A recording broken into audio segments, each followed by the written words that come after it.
Bueno, bienvenidos a la primera charla de esta maravillosa jornada. En esta charla contamos con el agrado de Catriel Fierro. Catriel Fierro es licenciado en Psicología por la Universidad de Mar del Plata y es doctor en Psicología por la Universidad Nacional de San Luis. Realizó su tesis doctoral donde analizó la formación de grado en Psicología en Argentina en el periodo entre 2009 y 2015. Esta tesis, la verdad que fue un incentivo bastante importante para muchos alumnos de psicología y tuvo bastante repercusión, digamos, en el alumnado. Catriel ha recibido también numerosas distinciones, entre ellas fue destacado recientemente como uno de los 10 jóvenes sobresalientes de la provincia de Buenos Aires a través de la Junior Chamber International. También es docente de la materia de Historia Social de la Psicología en la Universidad Nacional de Mar del Plata y actualmente está desarrollando su tesis postdoctoral que se enmarca en el surgimiento histórico de la psicología clínica como campo aplicado en Estados Unidos en el periodo entre 1890 y 1930, haciendo un particular énfasis en la obra temprana de Carl Rogers. Así que bueno, ahora la charla va a durar 40 minutos. Después vamos a dejar 20 minutos en las que ustedes vamos a contestar todas sus preguntas. Para eso igualmente, mientras Catriel va presentando su charla, les dejo ahí en el chat. Acá voy a dejar un link de Slido, donde ustedes pueden entrar y a medida que pasa la charla van dejando sus preguntas y en los últimos 20 minutos la voy a ir leyendo y Catriel la va a ir contestando, ¿ok? Así que bueno, sin más, le dejo la palabra a Catriel. Bueno, buenísimo. Agustín, igual cuando falten 10 minutos más o menos, si me podés, digamos, interrumpir por las dos, ¿viste? Para recordármelo, para que respetemos Dale, los buenísimo. horarios. Buenísimo. Bueno, gracias a todos y todas y todes por estar acá presentes, gracias a la organización tanto de NT como de MEP, como de la ACP por invitarme. Y creo que de facto estoy abriendo, digamos, las jornadas durante los 5 días. Lo cual está buenísimo porque expongo yo y de acá, digamos, no puede bajar el nivel. Esto es, digamos, lo peor y de acá disparamos hacia arriba, así que eh, les voy a compartir ahora el Power, compartir pantalla sobre lo que voy a hablar. Bueno, espero que estén viendo, que estén escuchando. Agustín, dame el ok si se ve. Sí, se ve perfecto. Perfecto, buenísimo. Bueno, la idea, o sea, cuando se contactaron conmigo me pidieron si podía, digamos, enmarcar mi exposición en lo que es el pensamiento crítico, y la verdad me pareció muy interesante, porque de hecho fue algo que trabajé, ni bien empecé la tesis doctoral, como parte de mi marco teórico, publiqué un artículo sobre eso, y después, digamos, lo dejé un poco colgado, pero me gustó esta oportunidad como para repasar un poco eso y voy a comentarles un poco, en líneas generales, qué es, digamos, el pensamiento crítico a partir de lo que proponen en particular un filósofo particular de la educación. Mi idea original, digamos, antes que me escribieran y me dijeran que querían hacer algo de pensamiento crítico, era hablar sobre formación, que medio ya estamos todos cansados de leer mi tesis y de hablar sobre el tema. Mi idea original era ofrecer datos sobre la formación actual, caracterizar el estado actual de la enseñanza y, bueno, ofrecer una explicación histórica, bla, bla, bla. Todo lo que ya saben. El tema es que para ver si eso era interesante, primero me puse a ver qué recepción había tenido la tesis.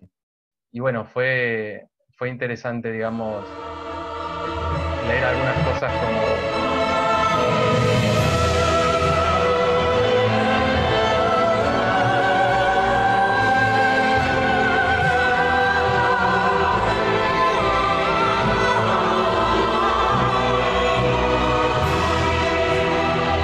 Claramente, digamos, la tesis entristece a la gente con los datos deprimentes que tiene, así que se me ocurrió que lo mejor era hacerles caso a ustedes y hacer algo sobre pensamiento crítico. Lo que voy a hacer entonces en esta breve exposición es, en primer lugar, caracterizar el constructo según los aportes de Robert Ennis, que es un filósofo de la educación muy célebre en Estados Unidos. Ofrecer una definición clara y, digamos, operativa de lo que es el constructo, considerando que, digamos, es una expresión que se escucha muchísimo en el medio académico y en el medio científico, pero, digamos, no solemos saber muy precisamente qué significa. Y en líneas generales, y después sobre todo en la parte del debate con ustedes, establecer cuáles son los alcances y límites del pensamiento crítico en el contexto que por ahí a nosotros nos interesa, que es el de la formación, digamos, en psicología o en el marco de educación superior, digamos, como son las carreras. Me voy a basar en una serie principalmente de 5 artículos, que son 3 de este tipo, Robert Ennis, el artículo que digo yo que publiqué hace unos años sobre pensamiento crítico, y una revisión de Nito y Sáez sobre las habilidades y las disposiciones del pensador crítico. Repito que el objetivo de la charla, más que nada, es bajar a tierra este constructo tan abstracto y tan multívoco, y repasar un poco, bueno, ¿qué tiene que hacer un pensador para ser crítico, digamos? ¿Cuáles son las habilidades y las cogniciones típicas del pensador crítico?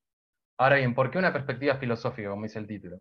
Porque el pensamiento crítico no puede ser completamente naturalizado en un sentido filosófico. No podemos reducir el pensamiento crítico estrictamente a estudios experimentales, estudios psicológicos. En parte por la segunda razón, porque el pensamiento crítico no puede entenderse por fuera de una perspectiva filosóficamente informada sobre la educación, es decir, sobre cuáles son las metas, cuáles son las etapas, cuál es la estructura de la educación, tanto secundaria como la universitaria, que es la que nos interesa a nosotros. Y, por último lugar, digamos, si tenemos una definición clara y filosóficamente informada sobre lo que es pensamiento crítico, después sí podemos habilitar estudios empíricos sobre el constructo y su presencia o su ausencia en determinados contextos. No así viceversa. No podemos partir de una definición estrictamente empírica y arribar, digamos, a reflexiones filosóficas generales. Así que yo, repito, lo que voy a hacer es ofrecer una perspectiva en líneas generales filosóficas sobre lo que es el constructo. Ahora bien, ¿por qué la perspectiva de Robert Ennis, ¿no, Oli? Bueno, en primer lugar porque es una de las figuras más influyentes en el campo de la psicología y la pedagogía en Estados Unidos. El académico Robert Haas, que es un investigador chileno, hace unos años sostenía que todas las propuestas posteriores sobre pensamiento crítico son herederas, o al menos deudoras, de la propuesta de Ennis que voy a presentar yo. A la vez es una de las propuestas más completas porque va más allá de una Catriel, clasificación, digamos. Sí, perdón que te interrumpa. sí, te Las escucho. diapositivas se están viendo sin texto ahora. Ah, ahí se ve en contexto.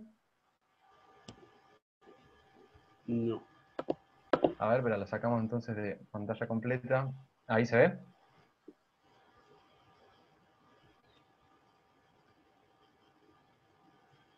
No, todavía no se ve. Ahí De tengo un última, poco si lenta querés, la... si ¿Mm? querés presento y Dale, vos. buenísimo. Anda llevándolas vos y yo voy explicando. Dale, voy bien.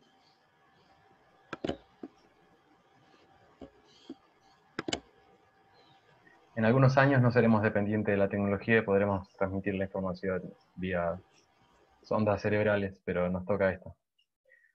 Bueno, mientras Agustín setea la Perdón, un minutito. presentación, dale, sí, sí, no hay apuro.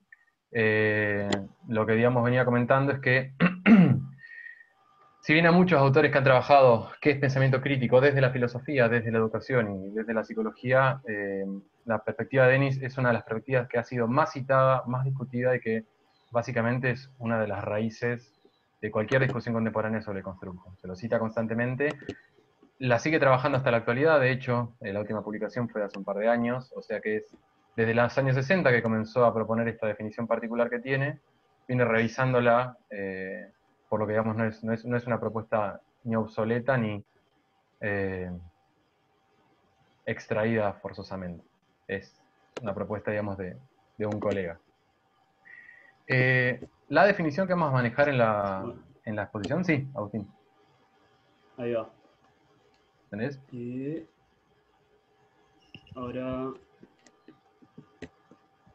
ahora pongo compartir pantalla, perdón, ¿eh? No, tranquilo. Si el host me puede habilitar a compartir pantalla, si yo comparto la publicidad de Catriel. Ahí te estoy habilitando.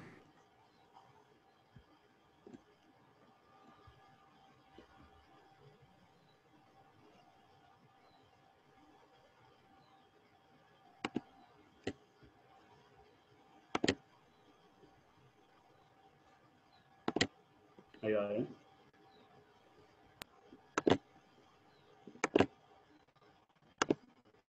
Y compartir. Ahí se. Perfecto. Si querés saltar a la octava, que era donde estábamos, en la octava diapositiva. Y ahora pongo presentar. Buenísimo. ¿Se ve bien ahí? Yo lo veo perfecto. Dale, genial. Como decía, voy a cerrar acá por mi PC. La definición que vamos a manejar, digamos, durante la exposición es la siguiente. El pensamiento crítico es aquel pensamiento reflexivo, o sea, reflective, y razonable o racional acerca de o en torno a qué decidir acerca de nuestras creencias o nuestras acciones. Es el pensamiento reflexivo y razonable enfocado en decidir concretamente qué creemos o qué hacemos. Es importante esta definición porque, por un lado, define el pensamiento crítico como una actividad práctica. Decidir qué creer o qué hacer es una actividad que involucra acciones concretas del pensador crítico. No es meramente una actividad cognitiva.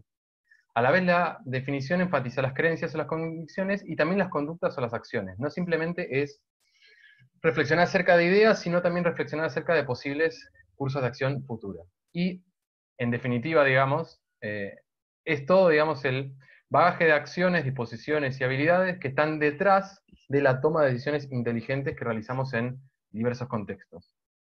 Por supuesto, en base a un problema determinado y considerando información específica como insumo básico. Según Morancho y Mantilla, que esta cita, digamos, la incluyo textual porque me parece muy interesante, el pensamiento crítico es el único tipo de pensamiento que posibilita que tengamos, digamos, una comprensión acabada de problemas complejos y que podamos construir opiniones propias y que por lo tanto estemos, digamos, en control de aquello que aceptamos como válido y como verdadero.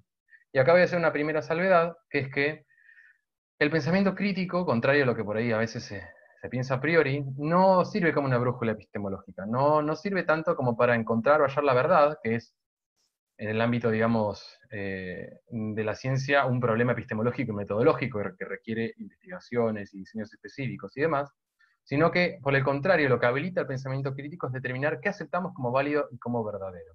Si bien la diferencia por ahí parece ahora un poco tenue, a lo largo de la presentación vamos a clarificar, pero por ahora me interesa que tengan en mente que es más bien el procesamiento que hacemos para nosotros como individuos, determinar qué aceptamos y a qué adherimos como una idea válida o como verdadero. Siguiente diapositiva.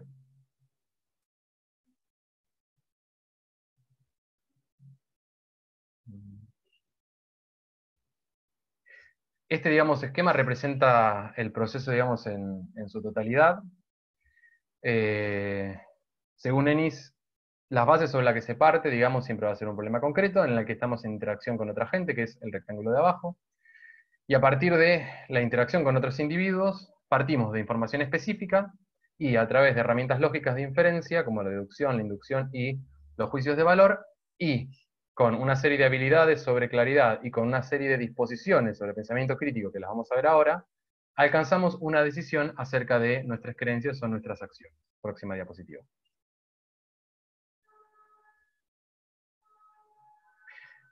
La definición que cité de Robert Ennis tiene en esencia dos componentes, una serie de habilidades y una serie de actitudes o propensiones. Las disposiciones son aquellas tendencias, actitudes o motivaciones generales, ¿no?, y abarcativas que guían al individuo que pretende ser pensador crítico en todo el proceso de pensamiento y que terminan desembocando en conductas específicas. Son disposiciones que se vinculan con la razonabilidad de la evidencia que hay disponible, el tipo y grado y calidad de evidencia disponible, la credibilidad de las fuentes, la claridad de nuestras ideas, el grado en que nos mantenemos en foco respecto a lo que estamos discutiendo, etc. Y después están ya las habilidades, que son competencias o destrezas específicas que sirven para llevar a concreción esas disposiciones. Si quieren pensarlo así, las disposiciones son tendencias a actuar o a ejecutar ciertas acciones concretas, y las habilidades son las competencias o las destrezas que necesitamos para llevarlas a cabo.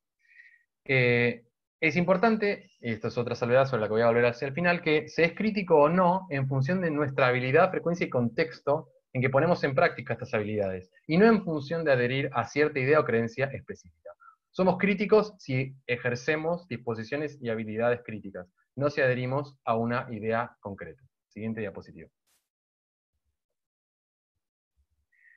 ¿Cuáles son las disposiciones que, según Robert Ennis, hacen al pensador crítico?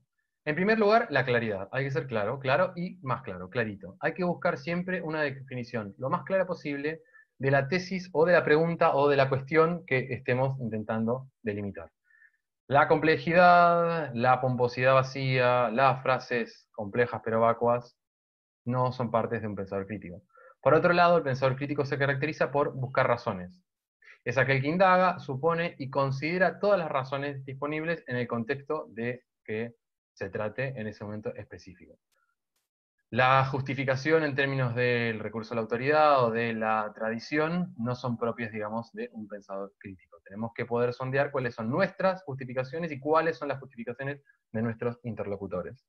Por otro lado, tratar de estar bien informado. Como vamos a ver a lo largo de la charla, yo no me voy a detener en esto, hay ciertos términos que son necesariamente amplios.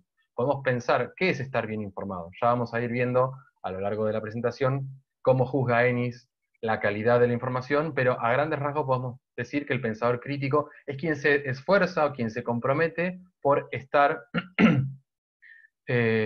manejando la mejor información disponible en el momento de que se trate. En cuarto lugar, usar fuentes creíbles y mencionar cuáles son las fuentes de nuestros argumentos, de nuestros datos, de nuestras creencias. En quinto lugar, considerar cuál es la totalidad de la situación, es decir, poder tener en mente y mantener en mente todo el tiempo cuál es el contexto general dentro del cual estamos intentando ser pensadores críticos. Si una institución en particular, si un programa de investigación en particular, si un grupo psicosocial en particular, etc. En sexto lugar, el pensador crítico trata de permanecer siempre relevante al punto, es decir, trata de no desviarse y de mantener como foco la relevancia de lo que está tratando de pensar o aducir alguna clase de acción. Dicho en criollo, el pensador crítico tiende a no irse por las ramas, tiende a mantenerse en función del núcleo de la cuestión que está tratando de dirimir a nivel cognitivo o a nivel conductual. Después, tener en mente el problema original o fundamental del que se partió. No solamente tiene que estar enfocado en hacia dónde vamos, sino que tenemos que estar enfocados de cuál fue la pregunta original cuál fue la pregunta original o el planteamiento original del problema, porque solo así podemos determinar si estamos avanzando o si estamos retrocediendo. En octavo lugar, buscar alternativas. También un concepto necesariamente amplio por ahora, pero el pensador crítico es siempre aquel que busca un curso alternativo al primero que se le ocurre a él o se le ocurren a sus interlocutores. Y, en noveno lugar, ser abierto, o como dice Ennis, open-minded. Próxima diapositiva.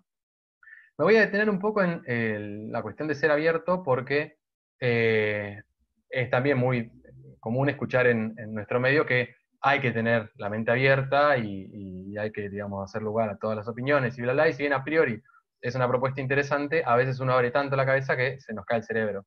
Y la idea de ser open-minded o de ser tolerante o abierto con las diversas propuestas no es, digamos, un todo vale. Siguientes puntos. O enter, digamos, quien sea que esté controlando el coso.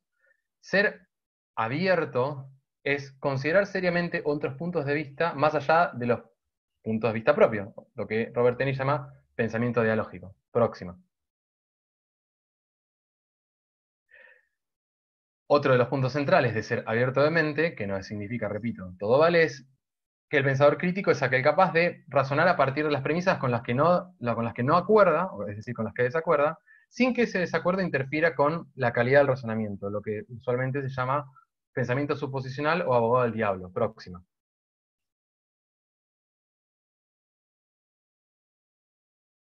El ejemplo claro es, suponiendo que acuerdo con lo que me decís, XXX, suponiendo, porque no acuerdo con eso, permite precisamente una mayor flexibilidad cognitiva y una mayor racionalidad al momento de la toma de decisiones en torno a la cuestión de la que se esté tratando. Próximo punto. Y, por último, ser abierto es retener la emisión de juicios de valor cuando la evidencia y las razones son insuficientes. Es decir, retener lo máximo posible la decisión sobre un tema específico cuando se considere que la evidencia de la que disponemos no es suficiente. Es decir, que una definición completa de ser abierto, repito, al menos para el pensamiento crítico, para las perspectivas filosóficas de la cuestión, no es simplemente un considerar que todo vale lo mismo que todo, sino ser capaz de desdoblarse de los propios supuestos y articularlos con los supuestos de otros individuos sin que eso interfiera en la calidad del propio razonamiento. Próxima. El último grupo de disposiciones, según Ennis, es, en décimo lugar, ser capaz de tomar una postura y cambiarla cuando la evidencia y las razones sean suficientes para hacer ese cambio. Es decir, no temer a adherir a una postura en particular, pero también estar dispuesto a abandonarla cuando los datos se acumulan en contra de ese punto de vista. A la vez, por supuesto, una disposición básica de un pensador crítico es tener tanta precisión como el tema lo permite. Tratar de ser lo más informativos, detallados y concretos posibles acerca del problema o acerca de la idea que estemos dirimiendo. En 12º lugar, poder proceder de forma ordenada con respecto a las partes que componen el problema. Es usual, sobre todo en ámbitos de educación superior, en temas de problemas científicos, que las preguntas o los programas de investigación sean tan complejos que requieran separarse en ítems, en preguntas concretas, en subagregados. Es importante, para poder ejercer un pensamiento crítico fértil, que podamos separar esos problemas, esas totalidades, en partes más elementales y poder proceder resolviendo esas partes de forma ordenada. En 13º lugar hay una disposición muy interesante que Ennis aclara que no es una disposición estrictamente de pensamiento crítico, sino que es una disposición socialmente deseable, que es ser sensible a los sentimientos, niveles de conocimiento y grado de sofisticación de otros. Un pensador crítico no es alguien que, dicho también en criollo, se lleva puesto a sus interlocutores, sino que es altamente sensible o consciente o está informado de cuáles son las emociones, cuál es el nivel de información de que disponen sus interlocutores y cuál es el grado de sofisticación que disponen esos interlocutores. Como vamos a ver a partir de las próximas diapositivas, no se puede ser pensador crítico en cualquier contexto, y a la vez el pensamiento crítico es un fenómeno altamente contextual. Siguiente diapositiva. Bien, por lo que vimos ahora entonces, un grupo, según Robert Ennis, hay un grupo de 13 disposiciones o tendencias para poder ejercer el pensamiento crítico en torno a ideas o a cuestiones o a conductas específicas. Para llevar a concreción máxima esas disposiciones, que repito, son potenciales, Ennis identifica 4 grupos o tipos de habilidades, que esencialmente tienen que ver con cómo tratamos la información relevante al problema que nos demanda, una adhesión a cierta creencia o una resolución a nivel conductual. Un primer tipo de habilidades refieren a la clarificación elemental del problema de la información. El pensador crítico puede clarificar en el sentido en que puede enfocarse en la pregunta o en la cuestión que está tratando. Puede identificar la pregunta en concreto, puede formular los criterios para juzgar las respuestas. Es importante ese punto porque si no tenemos un criterio para juzgar las posibles respuestas ante un problema, no podemos dirimir racionalmente cuál vamos a escoger. Y a la vez mantener la mente, nuevamente, en la totalidad de la situación o del contexto planteado. Un pensador crítico a la vez es capaz de analizar los argumentos. Puede diferenciar entre las razones de un interlocutor, sus conclusiones, las similitudes y las diferencias entre las ideas que nos proponen o las ideas que nosotros mismos tenemos sobre el problema en cuestión. En esencia, analizar argumentos implica poder identificar y purgar la irrelevancia, es decir, identificar y purgar el ruido o la información secundaria respecto del problema en cuestión. En tercer lugar, el pensador crítico puede clarificar en el sentido de que puede preguntar y responder preguntas que busquen precisamente clarificar o desafiar a nuestro interlocutor. ¿Por qué sostenés lo que estás sosteniendo? ¿Cuál es tu punto? Porque no está claro. ¿Qué quieres decir con X término? Precisión. ¿Qué sería un ejemplo de eso? ¿Y qué no sería un ejemplo de eso? Para poder determinar cuáles serían las confirmaciones ante nuestras ideas o ante las ideas del interlocutor. ¿Y cuáles son los hechos que en definitiva respaldan tu punto de vista? Próxima diapositiva. Junto con este tipo de habilidades que son de clarificación conceptual, Ennis identifica habilidades de respaldo o apoyo básico, que en esencia, por un lado, involucran juzgar la credibilidad de las fuentes de las que disponemos con diversos criterios. ¿Qué experticia tiene la fuente con la que estamos tratando? ¿Existe una falta de conflicto de intereses o hay un conflicto de intereses que permite inferir que la información que tenemos de esa fuente no es confiable? ¿Hay acuerdo entre distintas fuentes en torno al problema que estamos tratando? ¿Cuál es la reputación de la fuente? ¿Es especialista en este tema o es la primera vez que lo toca? Uso de procedimientos establecidos. ¿La metodología que aplica o el procedimiento que utiliza mi fuente es una ya establecida o es algo completamente novedoso, experimental y hasta arriesgado? ¿Y qué habilidad para argumentar y dar razones tiene mi fuente? Si voy a basarme en un autor o en una idea, o una escuela o lo que sea, ¿es una persona o una escuela o un individuo que es hábil para argumentar y justificar o es una persona que no cumple con los requisitos del pensador crítico? A la vez, y esto en ciencia es esencial para poder, digamos, ejercer un pensamiento crítico productivo, poder observar y juzgar reportes de observación, es decir, las descripciones del mundo que realizan otros individuos. En artículos, en proyectos de investigación, en descripciones de sesiones clínicas, en básicamente todo lo que es, digamos, sale a nuestro cruce cuando hacemos ciencia, hay reportes de observación porque hay descripciones del mundo. Y lo que tenemos que hacer como pensadores críticos es ser capaces de determinar, en primer lugar, que haya el menor nivel de inferencia posible, que lo que se nos presenta como un reporte, como una descripción del mundo, tenga la menor cantidad de implícitos o de razones no justificadas posible, a la vez que haya poco tiempo entre el reporte o la observación del mundo, entre la observación del mundo en concreto y el reporte. Poco tiempo entre la investigación concreta y el paper, poco tiempo entre la sesión clínica y el reporte descriptivo. A la vez que sea directa y no sea indirecta a través de, por ejemplo, rumores, es decir, un reporte o una observación es más fiable cuanto más directa y menos mediada está. Y a la vez que haya registros lo más objetivos posibles, es decir, que vayan más allá de las descripciones verbales y que estén disponibles en grabaciones, en protocolos, en registros de video o registros de audio. Y que, por supuesto, el que haya hecho el reporte observacional sea competente en el uso de la tecnología necesaria. Siguiente diapositiva.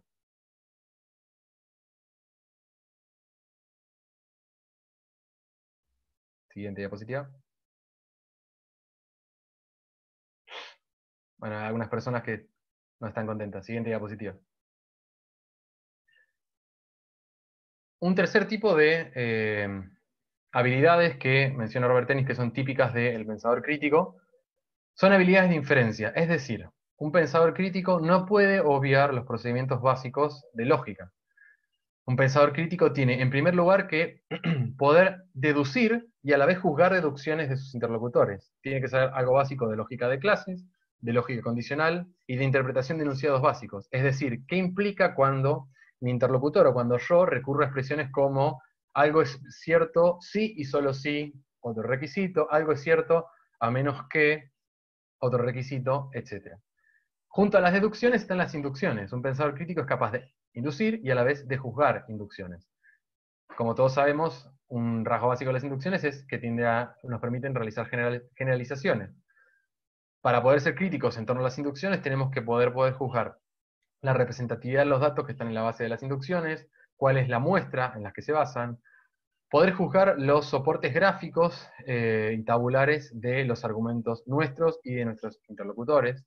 A la vez tenemos que poder inducir y juzgar las explicaciones, es decir, los enunciados que no son correlacionales o descriptivos, sino causales de nuestro interlocutor. Esto sucede porque sucede esto otro, y no podría suceder si no sucede lo anterior, lo cual implica otros elementos que, si se confunden con, por ejemplo, correlaciones o con meras descripciones, generan confusiones conceptuales que no permiten, digamos, un pensamiento crítico sobre la cuestión.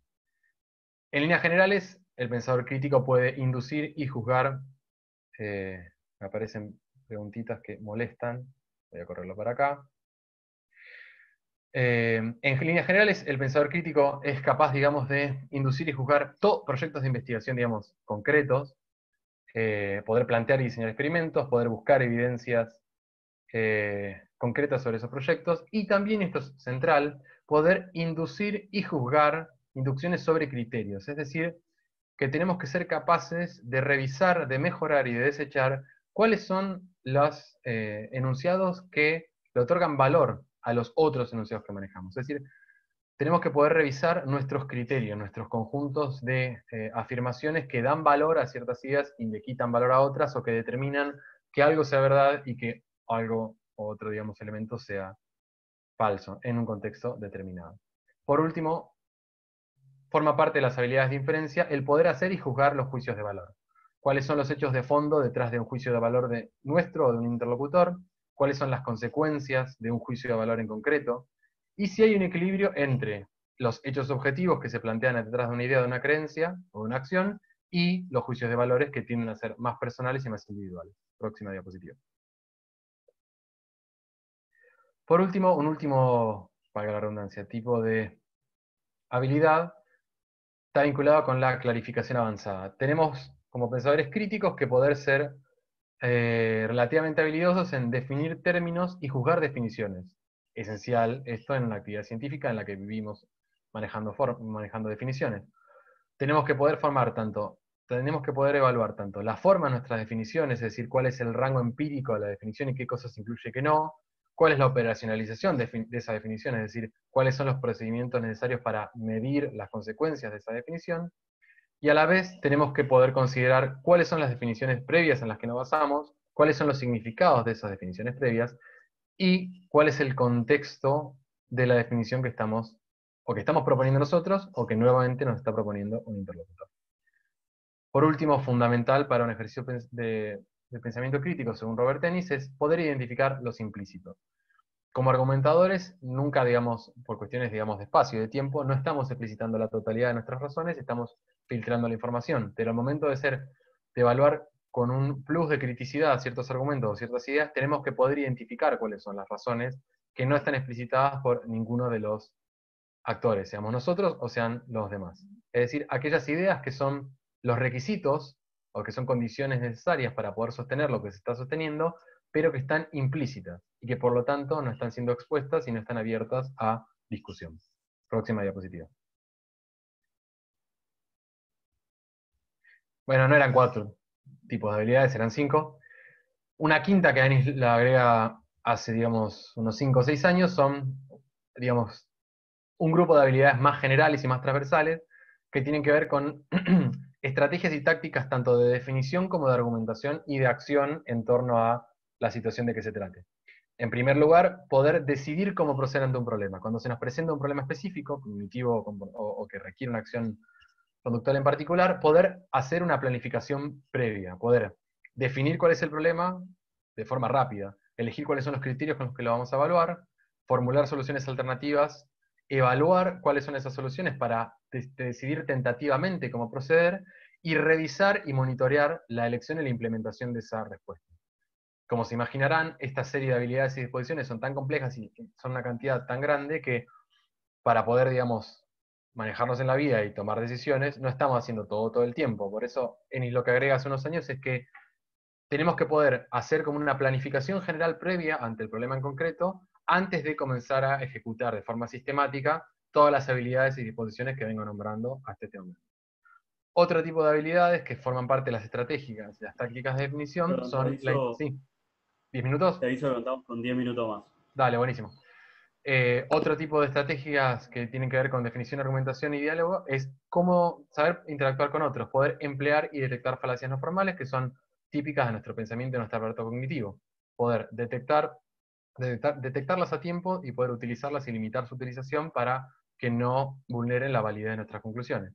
Y por último lugar, dado que el pensamiento crítico involucra el habla y es un pensamiento dialógico, poder ejecutar y poder detectar en otros estrategias retóricas y lógicas. Es decir, saber a qué audiencia apuntar, poder organizar la propia argumentación y poder ser persuasivos con aquello sobre lo que estamos hablando, aquello sobre lo que estamos intentando actuar de una forma concreta. Próxima diapositiva. ¿Qué significa todo esto? Próxima diapositiva. Próxima diapositiva. Que hay una serie, entre otras cosas, significa que hay una serie de mitos o errores, voy a detenerme en 4 rápidamente, en torno a lo que es el pensamiento crítico y que no cumpliría con las condiciones, al menos de esta propuesta tan influyente. En primer lugar, se suele pensar o se suele argumentar que el pensamiento crítico es adherir necesariamente a alguna idea específica en un contexto determinado, con el corolario de que no se podría ser crítico si se adhiere, próxima diapositiva, a cierto enunciado o propuesta teórica. En realidad, como fácilmente podemos ver a partir de lo que venimos discutiendo, próxima diapositiva, o próximo botón o lo que sea, en realidad el ser pensador crítico no requiere adherir a una idea concreta. En realidad, lo que requiere es tener suficientes razones y justificaciones para adherir a cierta idea o emprender cierta acción. Espero que se entienda. Es decir que ser pensador crítico no es adherir a la idea X, sino tener suficientes razones y justificaciones para adherir a la idea X o para adherir a la idea Y, o para adherir a no X, el opuesto de la idea original. Próxima diapositiva. Por supuesto, hay algunas ideas que son completamente incompatibles con el pensamiento crítico. La ideología antivacunas, los terraplanistas, los fans de la pasta frola de batata, son personas, digamos, que claramente son ejemplos extremos de pensamiento acrítico, podríamos decirle. Pero estos ejemplos son muy pocos y, digamos, son claramente identificables. La mayor parte de los temas o de los problemas de investigación se encuentran en un gris más general, y por lo tanto no es tan fácil decir que adherir a tal idea es ser pensador crítico y adherir a cierta idea me hace ser un pensador no crítico. Próxima diapositiva. Lo que sí es importante es que si elegimos ignorar las objeciones de otros cuando se me demandan justificaciones o argumentaciones o clarificaciones, sí es incompatible. Si quiero puedo adherir a la idea de que el sol es verde por unos momentos, pero en cuanto se me piden justificaciones y yo me rehúso a dar justificaciones, o aduzco que, no sé, se ve en la clínica, o aduzco que lo dijo tal autor, ahí sí rápidamente estoy dejando de ser pensador crítico. Próxima diapositiva. Rápidamente, pues se me acaba el tiempo. De hecho, lo que decía recién es que la única forma de ser un pensador crítico, de rechazar una idea de forma racional, es primero considerarla seriamente, luego analizarla y por último desecharla, marcando sus limitaciones y debilidades. Rechazar a priori una idea no es ejercer el pensamiento crítico. Por eso me interesa enfatizar que ejercer el pensamiento crítico en última instancia es un camino o un proceso abierto. Próxima diapositiva. Otro mito o error es pensar, próxima diapositiva, que el pensamiento crítico es una contraargumentación negativa constante, digamos, o como una observación de las limitaciones propias y ajenas. Próxima diapositiva. Qué paja de estar con una próxima. Ese se parece mucho a Ballerini, pero fue sin intención, perdón, Fabricio. En un sentido estricto, en realidad, este también es un error, porque el pensamiento crítico es tan constructivo como negativo, o sea, nos lleva a adherir tanto como a abandonar ideas y a implementar tanto como a revisar acciones. Próxima diapositiva. No es estrictamente entonces estar constantemente peleando con otros. De hecho, un auténtico pensador crítico requiere no solamente señalar las limitaciones de un argumento, sino proponer alternativas, proponer ejemplos, buscar mejor información, en un contexto de compromiso y de honestidad intelectual productiva. Aquel que viene, critica y se va, no es un pensador crítico. Próxima diapositiva. Próxima, ahí está. Un tercer mito es que el pensamiento crítico sería un escepticismo radical, que está poniendo absolutamente todo en cuestión. Toda idea, toda acción, todo criterio. Próxima diapositiva. ¿No? Próxima diapositiva. Cuando en realidad el escepticismo en sí tiene muchas limitaciones. Se contradice internamente, no permite la acción, de hecho incluso a veces permite legitimar el statu quo. El pensamiento crítico es escéptico, pero no es solo escéptico y tampoco es escepticismo. Es adherir a ideas, pero de forma provisoria. Es adherir a ciertas creencias, pero en función de la mejor evidencia disponible. Es considerar otros puntos de vista, pero sin perder de vista nuestros propios criterios. Se entiende que la idea del pensador crítico no es estar paralizado dudando todo el tiempo, sino tomar decisiones y adherir a creencias sabiendo que son momentáneas y que son temporales. Estar vigilante en última instancia, en la medida de lo posible, de las propias deficiencias y de los propios errores. Próxima diapositiva. El último mito, y ya para ir cerrando, es el que propone que el pensamiento crítico es una actividad constante, interrumpida y sostenida. El pensador crítico está pensando todo el tiempo críticamente y nunca se detiene. Y por lo tanto no lo invitamos a nuestras fiestas y cuando lo vemos en la barra de boliche de Levante le rehuimos. Pero también es un mito. Próxima diapositiva. El próximo botón. Porque por nuestras propias limitaciones cognitivas, por la diversidad de intereses que tenemos, porque hay contextos adversos al pensamiento crítico y un largo etcétera, el pensamiento crítico nunca es un fenómeno transversal ni constante. De hecho, al revés, es un fenómeno pulsátil. La mayor parte de nosotros somos pensadores críticos muy pocas veces durante el día. De hecho, en definitiva, terminamos siendo monos con conciencia y con ansiedad. ¿A qué lleva esto? A que, dado que no podemos ser todos pensadores críticos todo el tiempo, estemos abiertos a las críticas de nuestros interlocutores y a la vez que estemos dispuestos a ejercer el pensamiento crítico cuando consideramos que otras personas que deberían estar haciéndolo no lo estén ejerciendo. Y también lleva a que existan diversos focos estratégicos donde sí debemos ser pensadores críticos, es decir, donde si bien no podemos serlo todo el tiempo, es importante que estemos lo más dispuestos y lo más vigilantes y lo más activos a ser pensadores críticos. Las universidades, las escuelas, los ministerios, y un largo etcétera. Próxima diapositiva. Entonces, ¿no? ¿Cuándo ser y cómo ser pensador crítico? Bueno, pasó muy rápido el meme, pero bueno, ya lo verán en el video de YouTube, no me importa. Me rompieron. No, no vuelvas para atrás. No vuelvas para atrás, ya está. No me vas a. Quien sea que está controlando el PowerPoint, no me va a ganar. Ya me rompió el corazón. Ya está. ¿Cómo entonces y cuándo ser pensador crítico, no? Próxima diapositiva. En primer lugar, hay que ser pensador crítico cuando sintamos que es importante y necesario. Y aclaro que es la que hay porque en realidad esto es un punto, es el ladrillo básico del pensamiento crítico. Nadie va a ser pensador crítico cuando no quiera hacerlo, Y la mayor parte de nosotros vamos a ser críticos cuando sintamos que es necesario que es hacerlo. O sea que ese es un punto de partida importante que hay que reconocer. En segundo lugar, próxima diapositiva, también tenemos que ser pensadores críticos cuando sea estratégico serlo por las potenciales consecuencias de las decisiones o de las ideas a las que adherimos. Hay momentos en los que es estratégico ser un pensador crítico porque necesitamos persuadir a nuestro interlocutor o porque al hacerlo estaríamos afectando positivamente a gran cantidad de otros individuos. Es decir, que hay momentos en los que es estratégico ejercer todas estas disposiciones y habilidades de las que venimos hablando hace un rato. Próxima diapositiva. En tercer lugar, cuando participamos de espacios que involucran precisamente acciones que tienden a cambiar la reforma. Hay un tipo particular de instituciones, como son las cátedras universitarias, los partidos políticos y los cargos públicos, por nombrar algunos nomás de los que se me ocurrieron ayer a la noche, cuando estaba haciendo el Power, que por su naturaleza tienden a ejecutar acciones que producen cambios y reformas. En estos espacios es particularmente importante que seamos críticos, es decir, que no recurramos a la autoridad o a la tradición o a falacias para justificar nuestras ideas y nuestras acciones. Y, próxima diapositiva, quedó muy ridículo diciendo próxima diapositiva, que aparece pero bueno.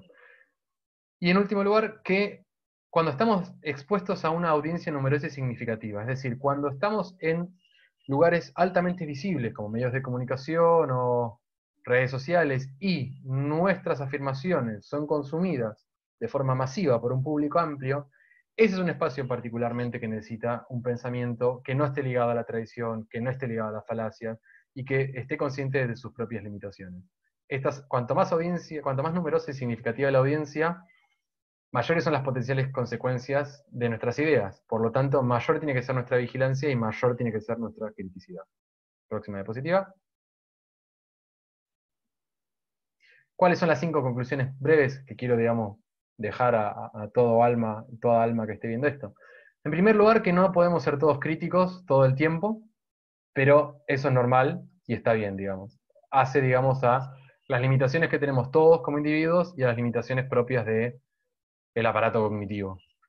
En otro lugar, que debemos ser estratégicos y ordenados al momento de ejercer el pensamiento crítico. Es decir, debemos considerar cuál es el contexto en el que lo ejercemos, cuáles son los involucrados y cuáles son nuestras propias limitaciones. Repito que el pensamiento crítico no es simplemente criticar cualquier cosa, sino ser conscientes del contexto, nuestros interlocutores y nuestras propias limitaciones como pensadores críticos. En tercer lugar, que tenemos que considerar seriamente la sensibilidad y los niveles de conocimiento de nuestros interlocutores. Pensamiento crítico no es asediar al otro con argumentos, ni atacarlo personalmente, sino tener en cuenta cuál es el nivel de dominio de información y cuál es el nivel, digamos, de sensibilidad del interlocutor para así poder dosificar cuál es nuestro propio ejercicio de pensamiento crítico.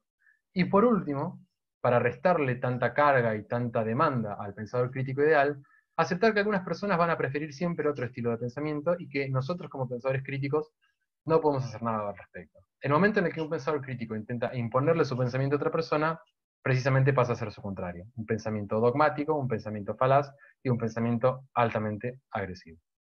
Próxima diapositiva, que igual ya termina. Les agradezco a todos por, próxima diapositiva, por haber prestado atención. Y bueno, ahora viene la parte, digamos, que más me interesa, que es que hagan preguntas, digamos, y podamos debatir más que preguntas, podamos charlar entre todos sobre qué les pareció, digamos, y qué pueden sacar de esta exposición golpeada violentamente por problemas técnicos y por interrupciones.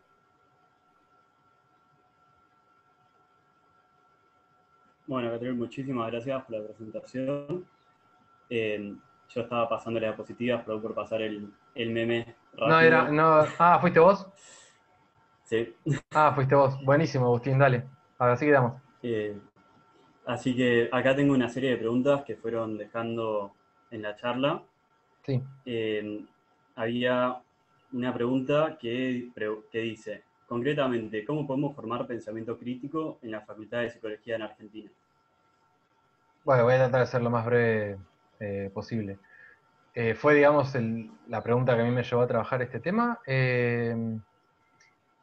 Creo que las últimas conclusiones que estuve enfatizando por ahí son la vía, digamos. En primer lugar, no tender, digamos, a metas imposibles, es decir, no, digamos, no sé cómo sintetizar lo que se me ocurre, pero cosas concretas, formación de grupos de estudio, formación de grupos de debate, interpelación a los grupos políticos y a los centros de estudiantes, cierto nivel de discusión saludable con los profesores y con los docentes.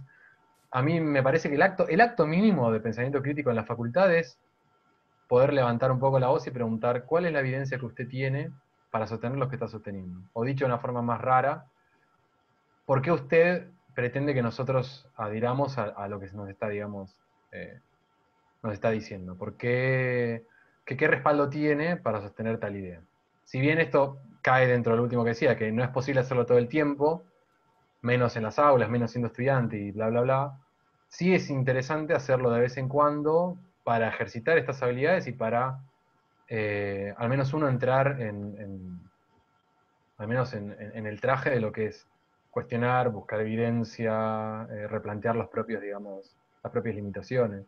Yo diría eso, algunas acciones individuales y otras acciones más colectivas que involucren, digamos, el diálogo y el disenso. Y siguiendo más por esa línea, hay una Ujú. pregunta que es, ¿podría haber una materia en la facultad que sea específica sobre pensamiento crítico? Ese es otro debate, bueno, buenísima pregunta, porque ese es el debate sobre el que se viene, bueno, o sea, es un debate que se viene dando hace como 40 o 50 años en el ámbito de la educación superior, porque es en realidad un dilema. ¿Cómo se entrena el pensamiento crítico? ¿Con una asignatura en particular o introduciendo ejercicio de pensamiento crítico en todas las asignaturas? La pregunta que me hiciste es si se podría hacer una asignatura, ¿no? ¿Una materia? ¿Cómo fue? ¿Lo repetís? Claro, si se puede hacer una materia de pensamiento crítico. Yo creo que sí se podría hacer una asignatura, pero lo que ha demostrado los pocos estudios empíricos que leí yo es que la forma más efectiva de fomentar el pensamiento crítico en los estudiantes universitarios no es que cursen una asignatura aislada de las demás y que hagan esto en el vacío y que luego, digamos, no tenga conexión con el resto de la carrera, sino que se introduzcan de forma también razonada y justificada actividades o ejercicios o prácticas que involucren estas habilidades y disposiciones que yo describí en todas, o en la mayor cantidad posible de asignaturas del plan de estudio. Por ejemplo, alguna actividad sobre pensamiento crítico en psicología del desarrollo, alguna actividad de pensamiento crítico en introducción a la teoría psicoanalítica, alguna actividad de pensamiento crítico en metodología de la investigación. Eso permite que, digamos, las disposiciones y las habilidades que requiere no queden circunscritas a una materia en el vacío, sino que sean transversales a todo el currículum y que el alumno o la alumna puedan, digamos, interiorizarse en el sentido de volverse habituales de esas actividades, que no sea algo forzoso, algo que hay que ponerse en modo pensador crítico para ejercerla, sino que salga cada vez más natural el pedir evidencia, el discutir, el chequear la credibilidad de las fuentes, etc.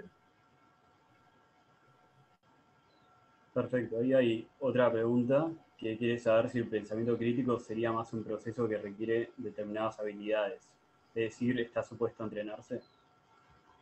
Eh, Nuevamente, según la perspectiva filosófica, o sea, yo en estudios empíricos no he visto sobre el ejercicio, sí, sí formas de evaluación, digamos, pero claramente al ser, digamos. Recuerden la definición, digamos. Un pensamiento razonable, racional y deliberados sobre qué pensamos y qué hacemos. Es claramente una serie de habilidades y competencias que se ejercitan. Es decir, no empezamos de cero siendo pensadores críticos. Lo más natural es al contrario, que abordemos un tema no siendo críticos, o aceptando la tradición, o aceptando las falacias no formales. Precisamente la idea de ejercitarlas o de poner en práctica el pedir evidencia, el cuestionar las fuentes, el definir nuestros criterios, etcétera, es adquirir mayor competencia en ejercer el pensamiento crítico.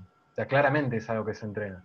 Y vinculado con la pregunta que me hiciste antes, se entrena a partir de ponerlo en práctica, ¿no? No se entrena a partir de leer libros. Se entrena a partir de confrontarse cara a cara y debatir. Yo pienso A, vos pensás B, vamos a resolver este problema. Y así. Y otra pregunta que está interesante es, no me quedó muy clara la diferencia cabal entre ser escéptico y pensador crítico. ¿Podrías dar un ejemplo cotidiano a fin de profundizarla? Sí, quizá el error es que cuando yo hablo cuando yo critiqué la idea de escepticismo, En realidad lo que estoy criticando es un escepticismo radical. El escepticismo radical se define por, precisamente, no tener un criterio establecido acerca de qué es verdadero y qué es falso, sino que todo es potencialmente falso o todo es efectivamente falso. El escéptico radical es aquel que duda de absolutamente todo. Digamos, el ejemplo paradigmático, que seguramente muchos lo conocemos, es cuando Descartes en las meditaciones metafísicas propone la existencia de un demonio que, digamos, nos enturbia los sentidos, y Descartes lo que termina diciendo es, entonces no puedo dudar ni siquiera de mis propios sentidos, no puedo estar seguro de que lo que veo es lo que efectivamente existe, no puedo estar seguro de que lo que oigo es lo que efectivamente existe como sonido, etc. El escéptico radical es aquel que duda de absolutamente todo, dicho, digamos, de forma así sencilla, ¿no? Hay más debate filosófico detrás del escepticismo. Lo que yo digo es que un pensador crítico no es es escéptico, porque duda, porque una de las características transversales del pensamiento crítico es dudar, no tomar a priori por cierto nada. Pero no es radical, porque no rechaza la existencia de criterios para determinar qué es verdadero, qué es falso, o a qué idea adherir y a qué idea rechazar, o a qué conducta efectuar y a qué conducta no efectuar. El pensador crítico es escéptico porque duda, pero es crítico porque eventualmente adhiere a ciertas ideas, adhiere a ciertas creencias, y, como lo podemos ver en todos los días, efectuamos acciones y tomamos decisiones. Elegimos ciertos gustos, elegimos ciertas cátedras, elegimos ciertos autores, elegimos temas de investigación. Esas son acciones. Un escéptico radical probablemente no tomaría ninguna de esas decisiones, porque consideraría que, como posiblemente todas las opciones sean igualmente falsas, no se llega a ninguna, digamos, no se llega a ninguna concreción. No sé si más o menos se entendió, digamos, la explicación. El escéptico se empantana, lo que dije yo casi al final. El escéptico está en un estado de estasis, digamos, no se mueve precisamente porque duda de todo. El pensador crítico duda por momentos. Duda, elige y piensa, luego duda, elige y piensa, y así. Perfecto, sí, yo creo que quedó claro, espero que a la persona que hizo la pregunta también. Después siguiendo con otras, Jonathan quiere saber si consideras que el pensamiento crítico, desde el punto de vista de otras ciencias, ha jugado en contra de la aceptación de la psicología como ciencia. Yo creo que, o sea, por lo que yo entiendo la pregunta, mi respuesta sería que no, porque, a ver, para poder afirmar lo que estaba preguntando la pregunta, digamos, para poder afirmar que esta definición, la idea de pensamiento crítico ha jugado en contra de la psicología y a favor de otras ciencias, habría que poder afirmar que en otras ciencias hay más pensadores críticos que en psicología, cuando en realidad lo que yo estoy tratando de comunicar y Ennis está, digamos, demostrando a partir de su perspectiva, es que en ningún grupo humano van a ser todos pensadores críticos todo el tiempo. Y que tanto en física, como en biología, como en antropología, como en psicología, la mayor parte de la gente, la mayor parte del tiempo no va a estar ejerciendo pensamiento crítico. Va a estar atándose a la tradición o a, digamos, no va a estar discutiendo de forma sistemática cuáles son sus implícitos.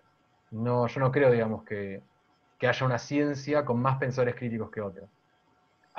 Supongo que quien me hizo la pregunta puede llegar a pensar que en ciencias supuestamente, entre comillas, más objetivas, o las mal llamadas ciencias duras, por ejemplo la física, hay más pensadores críticos que en psicología, y por lo tanto psicología sufre comparada con la física, pero yo creo que esa precisamente es una falacia, porque no creo que, como las ciencias son grupos de humanos y los humanos tenemos todos igual las mismas limitaciones que describe Ennis, no hay ciencia con más pensadores críticos que otra, y por lo tanto no creo que eso haya jugado en contra de la psicología como ciencia.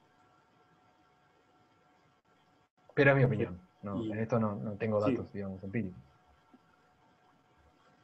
y otra persona quiere saber si podemos considerar a Jacques Lacan como un pensador crítico. Bueno, eso es interesantísimo. Me están metiendo el dedo en la llaga. Una de las cosas que yo sostuve más allá, digamos, del meme de Lacan, una de las cosas que yo sostengo al final, y que es un poco polémico, pero bueno, si uno quiere ser crítico sobre el pensamiento crítico, tiene que admitirlo, es que a priori no hay nada de ningún autor o no hay nada de ninguna idea que la haga no susceptible de analizarse críticamente. Con lo que yo conozco de la obra de Lacan y con lo que yo conozco del procedimiento en líneas generales, por así llamarlo, del procedimiento de investigación que utilizó Lacan, Puede haber sido, digamos, una figura con un interés crítico en el sentido de, por ejemplo, criticar a otras figuras como los psicoanalistas del yo, a los que vive criticando en sus seminarios, o a la psicología pavloviana, criticar en el sentido de crítica negativa, de mostrar sus limitaciones, pero rápidamente la metodología que aplica en su programa de investigación, por llamarlo de alguna forma, y la lógica confirmatoria propia del psicoanálisis, de buscar ejemplos confirmatorios y negar la evidencia en contra, más toda la parafernalia dogmática en torno a la escuela de pensamiento, que o se adhiere a, a las ideas centrales lacanianas o no se es lacaniana y demás, es el antónimo del pensamiento crítico. Es decir, eh, yo creo, digamos, que como figura en particular puede haber iniciado con un fin noble, pero rápidamente degeneró en una escuela muy ortodoxa y muy atrogénica. Y de los lacanianos diría algo parecido. Que de hecho, medio en los lacanianos pensaba cuando yo ponía el ejemplo al comienzo de la presentación digamos, de que no hay algo que a priori sea inmune al pensamiento crítico. Alguien que se presenta a sí mismo como un psicoanalista lacaniano, o sea, dicho de otra forma, si alguien se presenta a sí mismo como un psicoanalista lacaniano, yo no tengo evidencia para decir que no es un pensador crítico. Pero si inmediatamente le pido evidencias que respalden su elección de marco teórico y no puede dármelas, o rehúsa dármelas, o recurre a la tradición, claramente queda por fuera de la definición de pensamiento crítico, ¿se entiende? Es decir que a priori, cualquier persona que adhiera a casi cualquier idea en potencia puede ser un pensador crítico. Pero cuando aparece un pensador crítico y le mete un poco, lo pulsa un poco, y nuestro interlocutor se rehúsa o no puede explicitar sus criterios, o elige no hacerlo, o recurre a falacias no formales, etc., ahí claramente no lo está haciendo. Y yo creo que en promedio un psicoanalista lacaniano argentino no puede ir más allá de la autoridad o de la adhesión teórica como gusto, como si fuera un gusto de helado, digamos, la teoría, para, digamos, argumentar a favor de su perspectiva. Eso es lo que yo pienso. Y después hay una pregunta que parece que tuvo 4 votos. La gente quiere saber si desde tu opinión crees que el constructo de pensamiento crítico en su uso folk o no académico está bastardeado. No, perdón, es que se interrumpió. Repetirla, a ver. Sí. Desde tu opinión, ¿crees que el constructo de pensamiento crítico en su Sí. uso folk o no académico está bastardeado? ¿Cómo? Es que no entiendo lo de folco académico, no sé a qué va. Folk o no académico, o sea, en su Ah, uso sí, popular, común, digamos, digamos, popular. coloquial. Claro, bueno, esa sí es una buena pregunta. Yo creo que para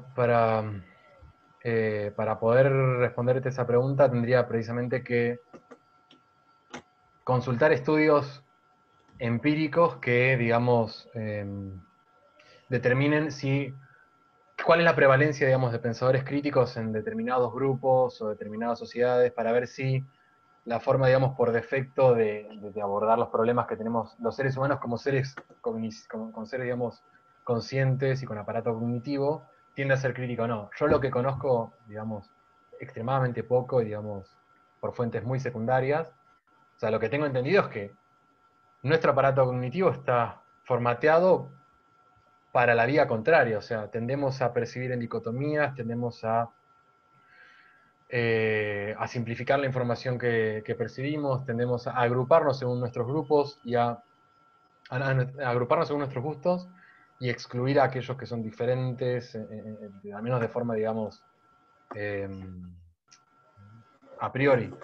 Repito, no puedo confirmarlo, pero yo la poca información que tengo tendería a pensar que al revés, que nuestra forma por defecto de razonar es contraria al pensamiento crítico, es más de simplificar la información y de recurrir a heurísticas que nos hagan consumir menos energía al momento de pensar y de actuar.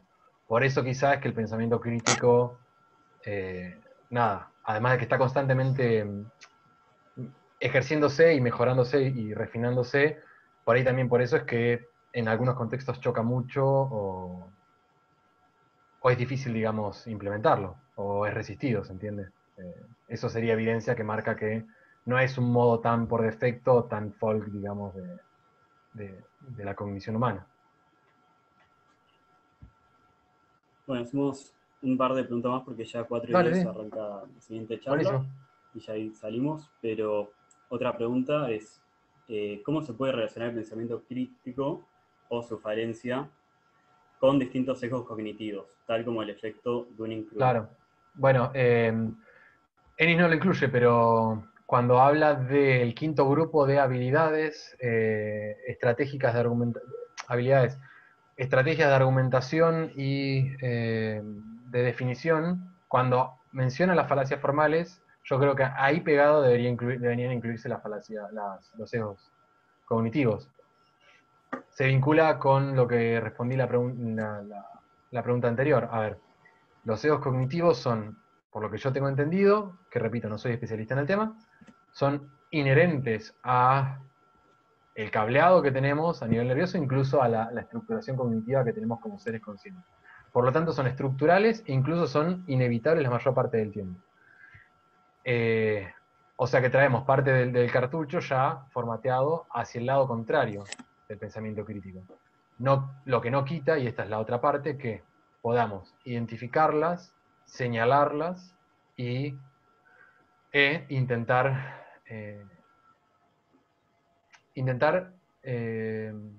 desalentarlas barra sí, limitarlas lo más posible. Pero ahí volvemos, digamos, a uno de los últimos puntos de mi presentación. Yo, ¿no? Catriel Fierro. Por definición, los sesgos cognitivos no son conscientes. Yo no voy a darme cuenta cuando esté, por ejemplo, hablando de algo que no sé, como si supiera el efecto de Dunning-Kruger, o cuando esté buscando ejemplos confirmatorios y no esté buscando la evidencia completa que hay sobre un tema. Sesgo de confirmación. Como es un sesgo, yo no voy a estar consciente de eso. O sea que yo hay poco que puedo hacer si no me doy cuenta que lo estoy ejerciendo. Ahí lo importante es que, por un lado, que mi interlocutor o quien sea que me salga al paso pueda identificar que yo estoy procediendo estoy actuando a partir de un sesgo cognitivo y a mí lo que me cabe es ser lo más abierto posible y lo más tolerante posible para darle lugar a eso. Es decir, me acaban de decir que solamente estoy considerando ejemplos confirmatorios. ¿Es verdad? Y analizar críticamente si lo estoy haciendo o no. Y eventualmente revisar mi procedimiento y mis resultados o no. ¿Se entiende? Es como que, para sintetizarlo, los sesgos cognitivos van en contra del pensamiento crítico, pero a la vez no se los puede pensar demasiado alejados porque son propios del aparato cognitivo de todos nosotros que tratamos de ser pensadores críticos. O sea que están ahí, son inevitables, nunca los vamos a ver quienes los suframos, la única que nos queda es señalarlos cuando lo vemos en otros y cuando nos lo señalan a nosotros, tratar de ser lo más tolerantes y abiertos posibles a reconocerlo y a revisarlo. Bien, ya nos quedan un par de minutos que está para arrancar la siguiente charla, así que perdón que no pueda leer todas las preguntas. No hay problema. Claudio dice que las habilidades de pensamiento crítico enlistadas parecen ser las habilidades necesarias de un científico, del área que sea, en la medida que se busque un avance. Exactamente. Es un comentario que acabo de remarcar. Después preguntan si se pueden compartir los artículos mencionados. Sí, los 5 artículos, los 3 de Ennis están en acceso abierto, el mío está en acceso abierto, sí, los 5 están en acceso abierto. Si quieren, o sea, yo ahora le mando al organizador los links y él los difunde, pero los 5, digamos, están disponibles. Después preguntan si la música de Dark Souls 3 al comienzo de la presentación fue para alguna estrategia cognitiva social. No, era la banda sonora que sonaba en mi cabeza cuando busqué, digamos, tweets para ver, bueno, a ver qué onda, qué impacto había tenido el tema anterior y si seguía hablando de esto, cambiaba de tema y nada, cuando empecé a ver que la gente se deprimía, se suicidaba, la banda sonora de Dark Souls era lo que me sonaba, por eso la puse al comienzo. Me alegra que se haya escuchado y me alegro que se haya identificado. Y lamento los problemas técnicos del PowerPoint, pero esta mierda es así, o sea, siempre falla, así que... gracias a vos por estar ahí al pie del cañón y por mutilar mi meme original. No, eso, le estoy yendo a buscar así. Así lo vemos antes de que nos vayamos. No importa, ya está. Ahora me inhibo. No, pero bueno, en serio, gracias a todos los que están presentes y gracias a los organizadores y a las organizadoras. Y nada, repito, es un tema muy amplio, es un tema muy complejo y es un tema, digamos, es como paradójico, digamos, porque no tiene, digamos, una meta. Siempre vamos a poder ser mejores pensadores críticos y medio que queda en nosotros cada uno como individuo. Así que nada, los invito a que sigan profundizando en el tema y les agradezco, digamos, la atención y la disposición.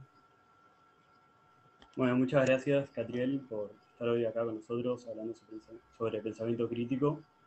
Te agradecemos un montón y también a todas las personas que asistieron hoy y realizaron preguntas y participaron. Muchísimas gracias por estar y seguir hablando sobre estos temas. Después, por último, hay un comentario que dice muy buena la charla, siguiente diapositiva, así que yo les dejo en realidad con la siguiente presentación.